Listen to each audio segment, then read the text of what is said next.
Assalamualaikum warahmatullahi wabarakatuh. Saya Isvina Fuada Rovanti, mahasiswa dari semester 4 Prodi Pengembangan Masyarakat Islam, Fakultas Dakwah dan Komunikasi, UIN Sunan Ampel, Surabaya.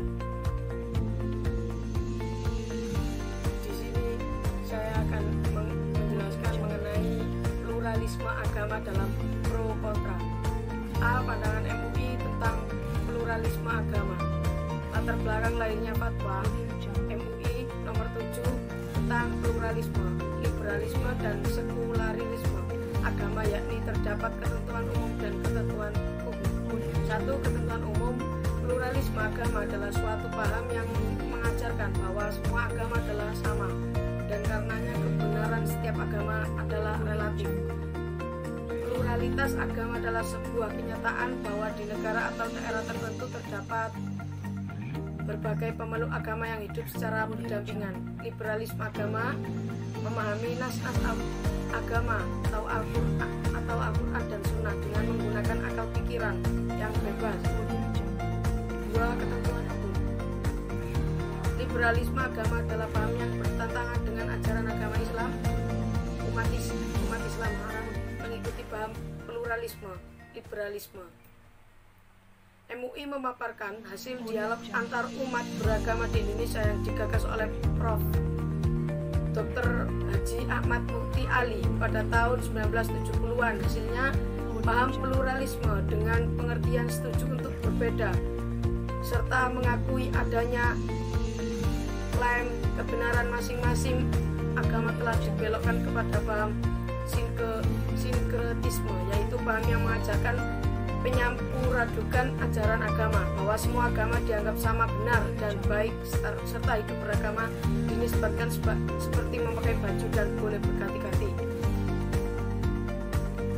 Ulama yang menolak pluralisme agama.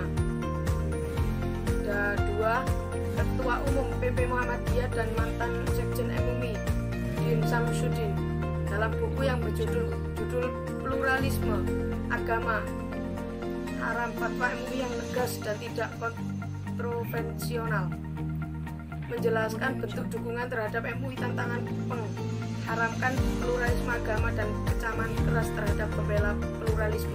Menurutnya pluralisme sebenarnya merupakan agama baru, sebagaimana merupakan agama baru sebagai dia punya Tuhan sendiri atau Nabi sendiri. Yang kedua, menurut Anies Malik Taha, seorang intelektual Indonesia yang anti pluralisme yang berada di Malaysia.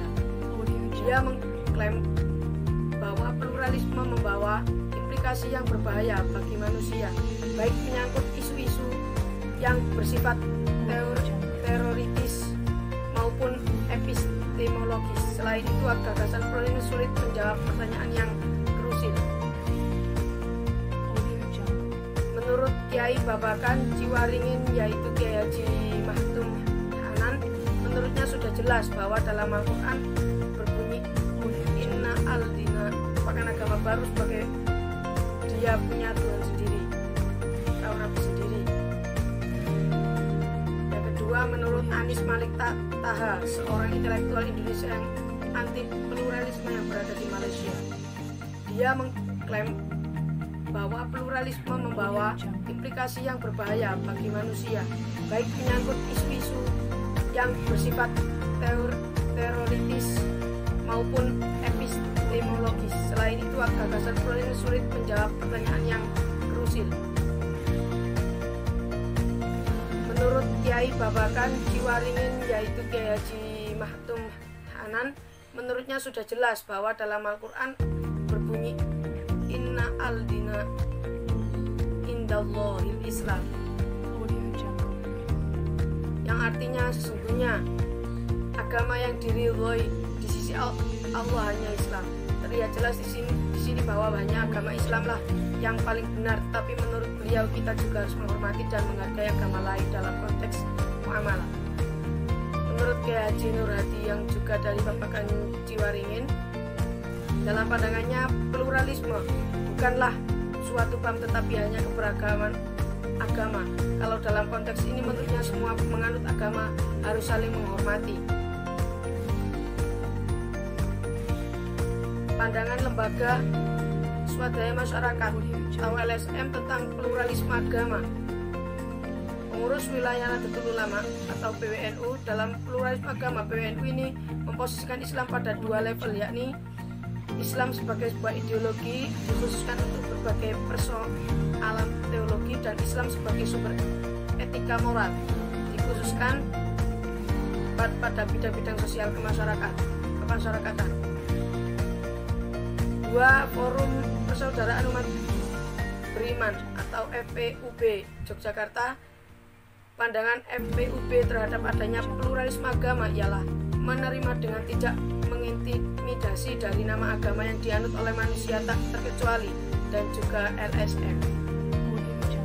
Lembaga Kajian Islam dan Sosial atau LKIS sangat membuka diri terhadap perubahan-perubahan sehingga ia bisa memakai konsep dari kelompok atau orang lain manapun yang dipandang bagus. Abdurrahman Wahid atau Gus Dur dijuluki sebagai bapak pluralisme menurut gagasannya bahwa pluralisme secara tegas diakui di dalam kitab suci Al-Quran, dan secara tegas pula mendeklarasikan bahwa pluralisme masyarakat dari segi agama, etnis, warna kulit, bangsa, dan sebagainya. Selain itu juga ada Kiai Haji Mustafa Ali Ya'qub atau Ali Mustafa, seorang imam besar Masjid Istiqlal. Dalam tulisannya yang berjudul Indonesia Antara Mayoritas dan Minoritas, Ali dalam tulisannya yang berjudul menguraikan hubungan harmonis antara penduduk Indonesia yang beragama Islam sebagai mayoritas dan penduduk Indonesia yang beragama non-Islam sebagai minoritas. Namun, kedua kelompok tersebut bisa duduk bersama dalam bingkai kebangsaan. Sekian, terima kasih. Wassalamualaikum warahmatullahi wabarakatuh.